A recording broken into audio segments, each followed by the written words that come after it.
Doctors told him he could live with no heart in his body.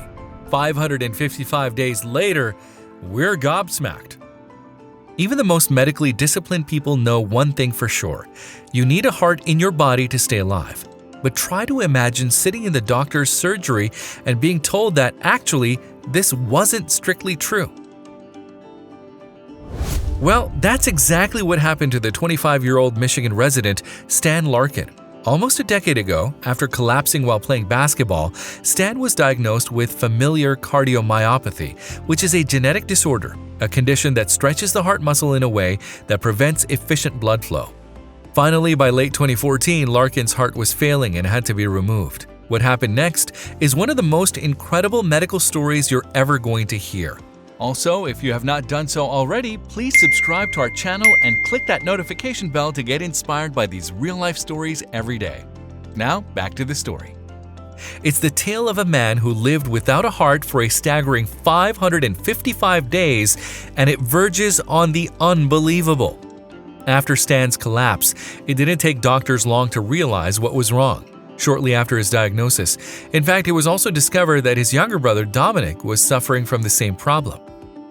Dr. Jonathan Haft, a University of Michigan surgeon who's performed operations on both brothers, told CNN that familial cardiomyopathy is an awful condition to have, and it didn't take long for it to manifest in some pretty alarming ways. He was dying of shock. His heart was not pumping enough blood around in his circulation to maintain health of all of his vital organs, and without urgent intervention, he would not have survived.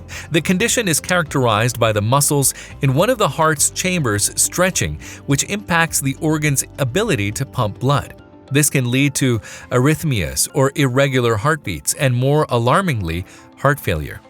This is exactly what happened to the brothers, both of whom also suffered cardiogenic shocks at the tail end of 2014. At this point, it was decided that Stan and Dominic needed new hearts, but there was another step to take first. At any one time, there are around 4,000 people in the US in need of a heart transplant. If they wait for too long, then their other organs may start to fail, which is why a temporary interim solution is needed. It comes in the form of an artificial heart, which both brothers ended up receiving. We now have a device that allows patients to leave the hospital. So previously, the artificial heart patients had to stay in the hospital and stay in the intensive care unit waiting for their transplant, sometimes for months and months. But now he's going to have the opportunity to go home. Dominic remained a hospital inpatient for 6 weeks with him until a suitable human donor was found. For Stan, however, things were a little different. Stan was, according to Dr. Haft, the ideal candidate to test an artificial heart away from the hospital.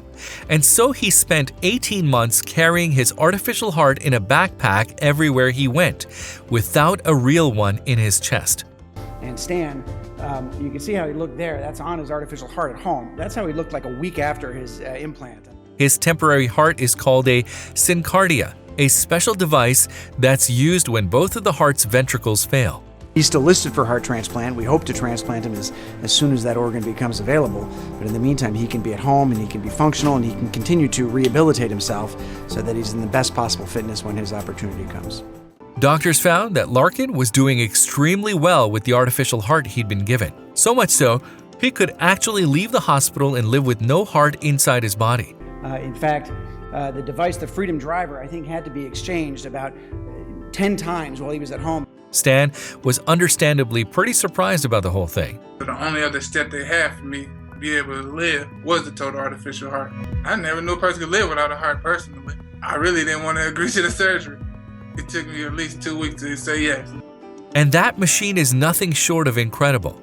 A 13-pound device called the Freedom Driver, this artificial heart connected to Larkin's body by several tubes and fit into a backpack that he could take with him anywhere, even on the basketball court where Larkin continued to play.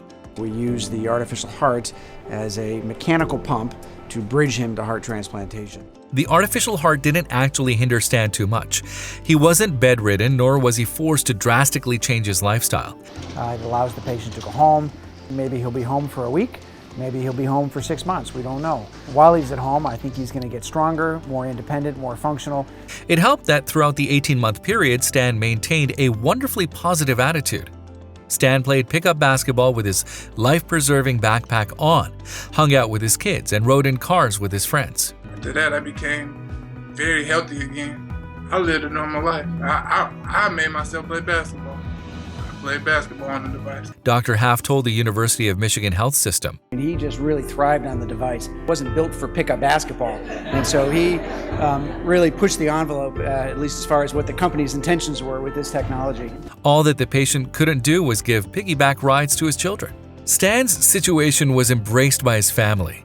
Vonchile McCrae, his mom, regularly bandaged the holes where the tubes entered his body. We had to be careful so that he wouldn't get an infection, she told CNN. After 555 days with the artificial heart, Stan finally received a transplant from a human donor. Thanks to the success of the Syncardia device, which allowed him to live as normal a life as possible while waiting, his recovery has been faster than normal. Stan said he hoped his experience would help others in similar situations. I'm back to normal again. I don't got to carry nothing on me, no extra backpacks. I like to encourage people to be donators. Working donation is very helpful. You can save someone's life in one day.